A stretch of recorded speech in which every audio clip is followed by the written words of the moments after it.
Terrorism in Judea and Samaria has been the most serious threat that Israel has faced for the last several decades. But with the last 2-year war with Gaza, Lebanon, Iran, Yemen, Syria, and Iraq, the focus has been shifted off of Judea and Samaria to these external threats. But last week, a plan was launched to essentially declare war on Iranian-backed terror in the West Bank. Is Israel finally about to deal with this huge problem? Stay tuned. I'm Josiah Hilton, and this is the Israel Guys. For the last 2 years, Israel has been under huge attacks from different fronts, including Iran, Gaza, and Lebanon.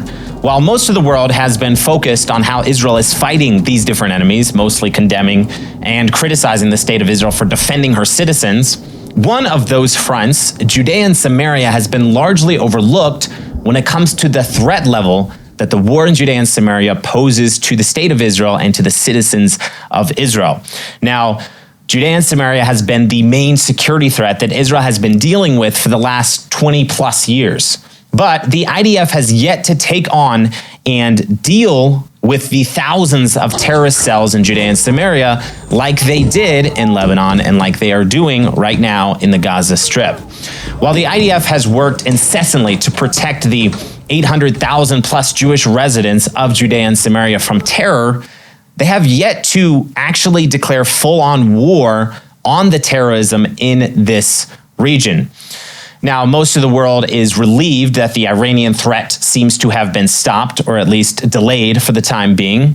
Also, it appears that there may be a ceasefire declared in Gaza very soon due to extreme pressure by US President Donald Trump.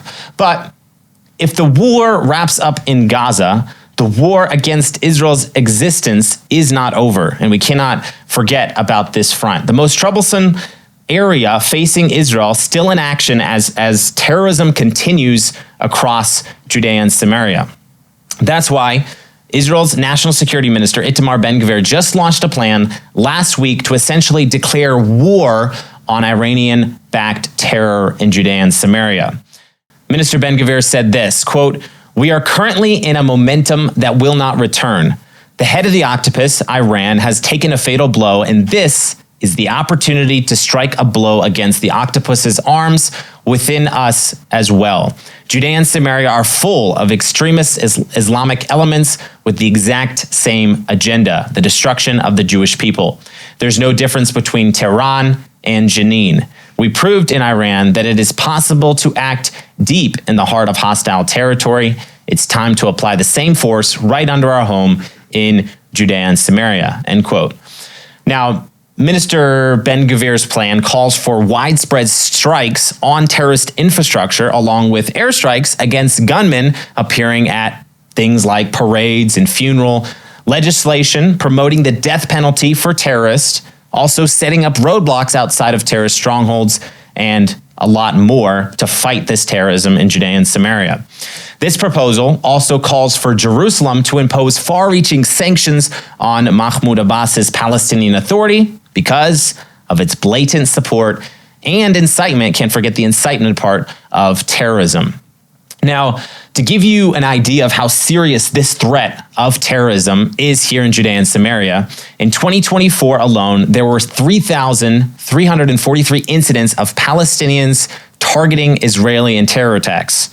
27 Israelis were murdered by those terrorist attacks, and over 300 were wounded, just in 2024 alone. Now, Ben-Gvir's plan, if implemented, would be a major shift in policy and in attitude by the state of Israel in dealing with the problem of Palestinian terrorism inside of Judea and Samaria. If Israel were to actually buckle down and focus on eradicating terrorists in Judea and Samaria, taking out terrorist cells, terrorist infrastructure, and stopping the incentives for terrorism here in Judea and Samaria like they are doing in Gaza, like they did in Lebanon, if they were to treat this like the threat of Hamas in Gaza and like the threat of Iran, which they just took care of, then Israel could achieve peace for their nation for decades to come. This plan put out by Minister Ben-Gvir is getting a lot of support from the leaders of Judea and Samaria. Israel Gantz, the head of the Binyamin Regional Council, warned that Iran is building frontline terror bases in the region as it does throughout the Middle East. He said, quote, "The significant blow that Israel and the U.S. have dealt Tehran must be reflected in continued proactive efforts to uproot terror and terrorist organizations here. If we want to complete the mission, we must eradicate all the metastases of terror that are here on the ground." We also can't forget, folks, that the next step to achieving peace for Israel and the safety for the citizens of the state of Israel is for the nation of Israel to declare sovereignty over Judea and Samaria. The crazy war that Israel has just faced with Iran, on top of being at war with Gaza now for over 600 days, has left many families in severe poverty. Right now, unfortunately, many in Israel are trapped in the chains of poverty. Me'er Panim is a trusted organization that has helped hundreds of thousands of Israelis for years, including widows, orphans, single mothers, soldiers, and Holocaust survivors. But right now, they need our help more than ever to keep this amazing organization going strong. During this seven-front war that Israel's still going through, imagine the lives you're touching by providing a safe refuge, warm meals, and critical supplies. Your generosity reminds the people of Israel that they are not forgotten, especially during these extremely difficult times when thousands of people are left homeless because of missile strikes from Iran, and hundreds of families are now missing fathers, sons, and husbands due to the war in Gaza.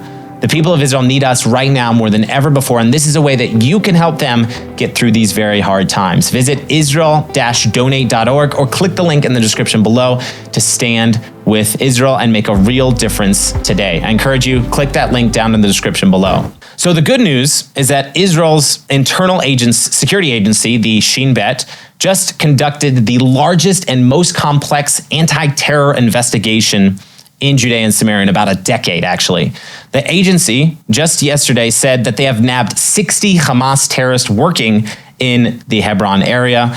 These terrorists worked to recruit, to arm, and train additional Hamas operatives from the area to carry out shooting and bombing attacks against Israeli targets. The investigation and arrest also revealed that members of the infrastructure conducted firearms training, gathered intelligence on Israeli targets, manufactured explosive materials, and assembled explosive devices, all with the aim of carrying out major attacks on behalf of Hamas right here in Judea and Samaria. Also, in northern Samaria, some more good news. The IDF is considering returning a presence to Joseph's tomb. So a report came out today stating that the IDF is to submit an operational assessment on the feasibility of reestablishing permanent presence at Joseph's tomb in the biblical city of Shechem, the modern city of Nablus. The IDF actually left Joseph's tomb 25 years ago, and there has been nothing but attacks ever since for anyone who tried to go and visit the biblical site. Now, it seems that public and political pressure is mounting to actually reestablish a permanent Israeli presence at the holy site. Hopefully, this plan will be implemented and the IDF will return to protecting this very important and significant biblical site. And this will be a first step to Israel reclaiming areas that have been taken by the violent jihadists. Guys, thanks for watching. Don't forget to subscribe so you don't miss any updates coming from Israel. Make sure to check out, connect to, and support Me'er Panim and the amazing work that they are doing. Go to israel-donate.org, israel-donate.org, and just click that link in the description below. As always, stop listening to the lies and propaganda and connect with the truth of what is happening here in Israel. We'll be back soon here at the Israel Guys.